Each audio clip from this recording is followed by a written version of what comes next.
The witness will now refrain from wanton winking. Aww. Yes, Your Honor. This is not good. She's already captured the heart of every man in the court. Tell us, where were you on the night of September 5th, when the murder occurred?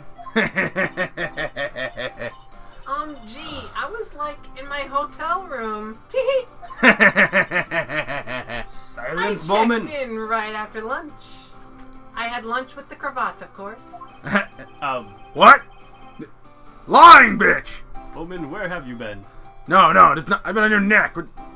Keep talking. Been on other people's necks? What? This hotel is directly across from the Fang Cole offices? No, man, I'm only you. Just you. You and me forever, man. That's what you told me That's last time, right, Bowman. big boy. Meow. Let's testify to the court about what you saw, not your date with the cravat. Aw, but he's so sexy. It didn't happen! It was like 9 o'clock at night. I looked out the window, you know? And then, ooh, I saw a woman with long hair being attacked. The one attacking her was the mousy girl sitting in the defendant's chair. Then the woman, like, dodged to one side and ran away. But that girl, she caught up to her and she hit her. The travesty. Then the woman with the long hair, she kinda slumped. The end. That's all I saw. Every little bitsy wince. Meow.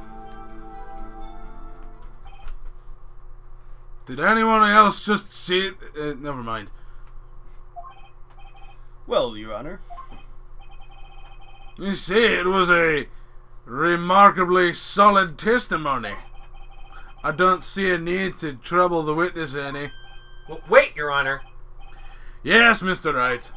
What about my cross-examination? I thought the witness's testimony just now was quite firm. Don't you? Mr. Wright, I understand you were Miss Mia Fey's understudy, were you not? You must know her techniques well. Her cowardly ways of finding tiny faults in perfectly good testimonies. Ah, you got burned, bitch. Hey! How dare you! Well, Mr. Wright, will you cross-examine the witness? You're damn right. I'll gladly proceed with the cross-examination. Only because I have a feeling Edgeworth doesn't want me to. She has to have some sort of weakness. Very well, you may begin your cross-examination.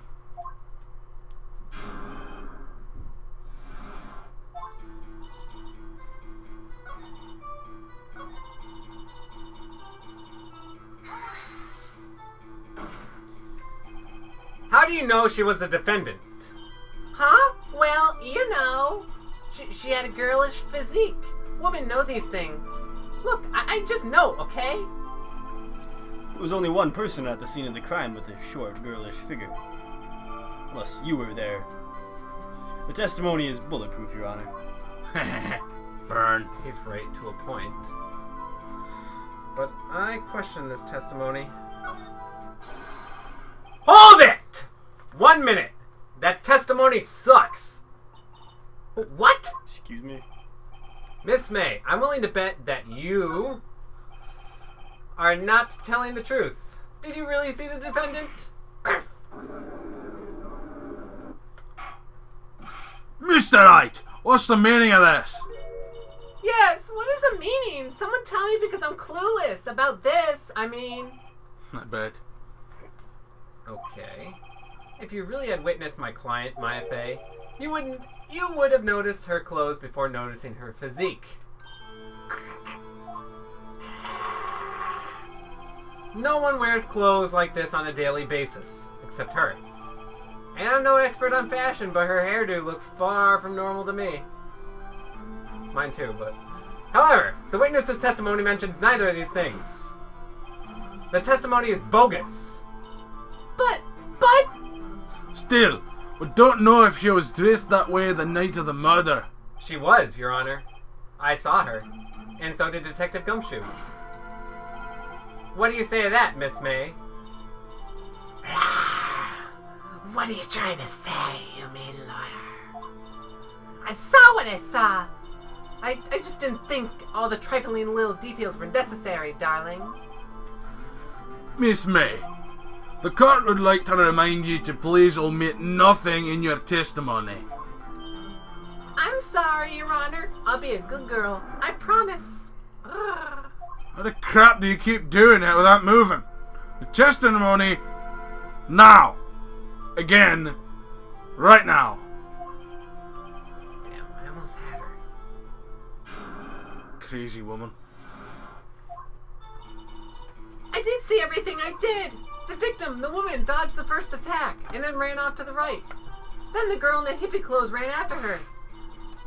And she hit her with that weapon. I saw it. I did.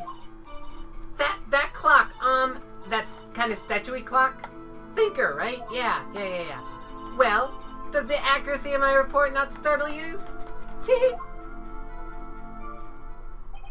I see. I only wish you would have been so detailed from the beginning. Please begin the cross-examination.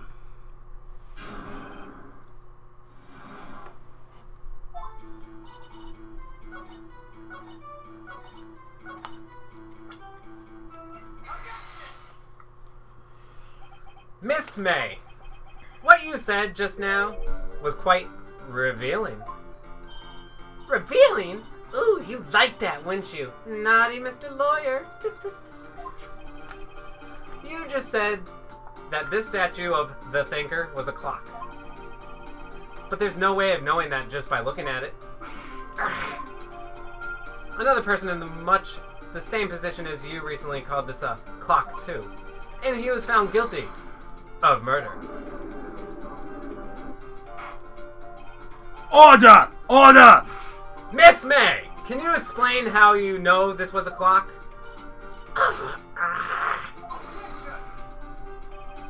The witness saw the murder with her own eyes. That's all that's important here. The defense is trying to confuse the issue with trivial concerns. Yes. Yes, of course. You will withdraw your question, Mr. Wright. But questions are all I have, Your Honor. And as you may recall, I've caught murderers with these questions before. Well, only once. Objection sustained. You may continue your question, the witness. That was close. If you stopped me there, the trial would have been over. Huh? What? So what happens now? What happens now is you answer my question. How did you know it was a clock? What? That's because I heard it? Yes, I heard it say the time. So you've been to the law offices of Bay & Co.? No! Hey, I didn't say that. Why would I go there? I heard from my hotel room. The law offices of Fay & Co., where the murder took place, are very close to the hotel. She could easily have heard the clock. Well, Mr. Wright, are you satisfied? Not at all, Your Honor. I can't give up now. I'm not satisfied because, Your Honor, members of the court, it is inconceivable that the clock in question rang. That clock is missing its clockwork. How could you possibly... Just have a look, as soon as you can. Okay, here, right there. Oh! See anything interesting, Your Honor? It is as the defense says. This clock is missing its clockwork. It's quite empty. Mr. Wright, would you care to explain to the court the meaning of this? It is as you can see. The clock was empty. It couldn't have rung. Therefore, this witness is a big fat liar. Fat! Well, Miss May? This disc. Quite a show you put on for us, Mr. Wright. I knew the clock was empty somehow. It's a regular cabaret. Silence, Bowman. I'm afraid you haven't forgotten one thing, however.